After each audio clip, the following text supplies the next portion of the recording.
तैयारी के उतार-चढ़ाव इसमें कंसिस्टेंसी काफ़ी ज़रूरी होता है। More than consistency there is no place for anything else in this exam.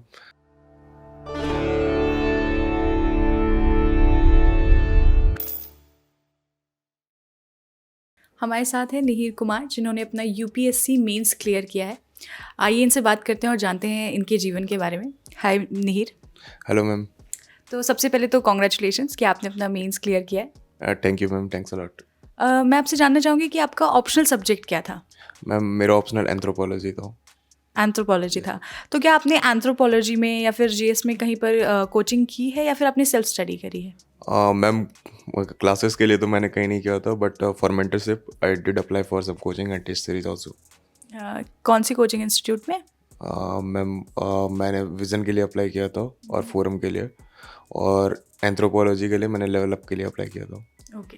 तो निहिर, जैसे कि आपने देखा ही है कि मतलब स्टूडेंट्स गाइडेंस के लिए कोचिंग इंस्टीट्यूट ज्वाइन करते हैं, तो आपका क्या मानना है कि सेल्फ स्टडी और कोचिंग इंस्टीट्यूट अपना अपना पार्ट किस हद तक मतलब निभा पाते हैं?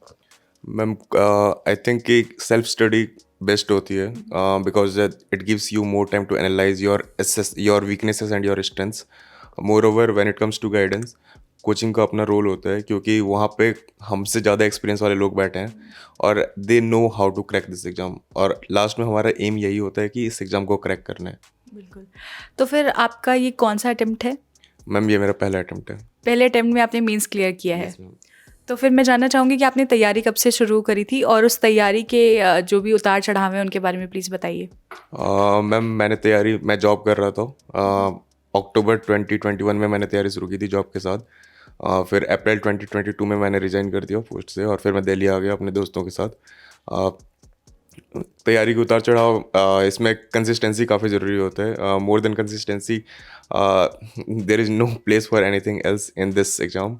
कंसिस्टेंसी के साथ there should be a believe in the process. Process में बिलीव रखने पे रिजल्ट तुरंत नहीं दिखता है। It's not like an exponential wave, it's the more like a sine wave, और वो ऊपर नीचे होता रहता है। कभी कॉन्फिडेंस टूटता है, लेकिन फिर वही मांझी वाली बात आती है, जब तक तोड़ेंगे नहीं तब तक छोड़ेंगे नहीं। ठीक है। तो मतलब हमने काफ़ी कैंडिडेट्स ऐसे देखे हैं जो जॉब के साथ में ही यूपीएससी की तैयारी भी करते हैं और क्रैक भी करते हैं। तो जॉब के साथ-साथ प्रिपरेशन करते रहना, उसको कंटिन्यूटी में लेके आना, टाइम टेबल्स बनाना, वो काफ़ी डिफ़िकल्ट हो जाता है। आपकी क्या स्ट्रैटेजी रही थी? मैम मैं जब जॉब कर रहा था तो वर्क फ्रॉम होम चल रहा था पूरा टाइम।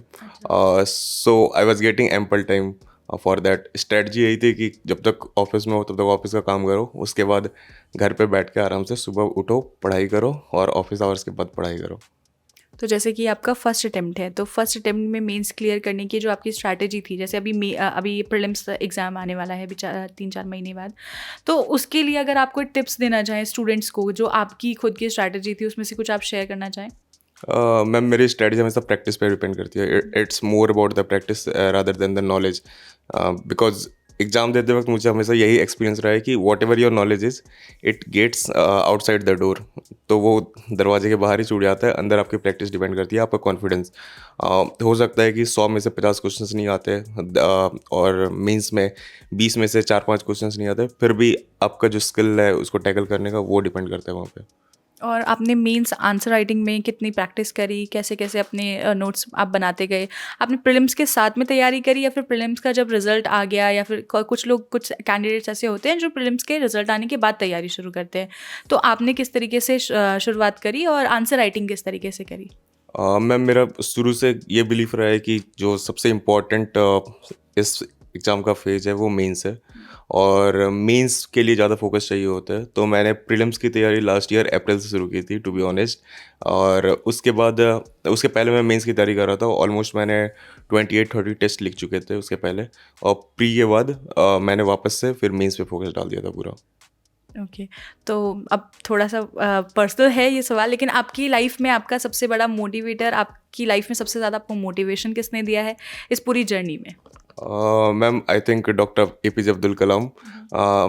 यूँ तो मैं उनसे कभी नहीं मिल पाया, बट मेरे स्कूल के प्रिंसिपल ने मुझे एक वाक़या बताया था उनका, कि he was visiting my school, and before the just before landing his helicopter crashed and he suffered minor injuries. Still वो आए, और वो आए नहीं, उन्होंने सारे जो स्टूडेंट्स बैठे थे उनका ऑटोग्राफ उन्होंने अपने ड्राइवर को बोला सारी गाड़ियों में रखवा दो। फिर वो होटल ले गए और अगले दिन सारी सारी कॉपीज़ साइन करके वापस भिजवाया। सो वो मेरे लिए काफ़ी मोटिवेटर है, और उनका जो मेन एम है ना वो बच्चे हैं। ही फोकस्ड ऑन द स्टूडेंट्स। तो उनका यही विज़न रहा है कि जो हमारा फ्यूचर है उस पर फोकस करो। तो मेरा भी यही मानना है मैम। आपका भी यही विज़न है। तो क्या आपकी कोई सलाह है जो नए कैंडिडेट्स अभी तैयारी कर रहे हैं, कर चुके हैं या फिर करने की सोच रहे हैं उनके लिए? मैम मेरा एडवाइस यही रहेगा, if you are coming in, go all in. There is nothing in between, there nothing between 0 और 1। गो 1 और go 0। Thank you so much, Nihir, and all the very best for your future. Thank you ma'am, thanks a lot.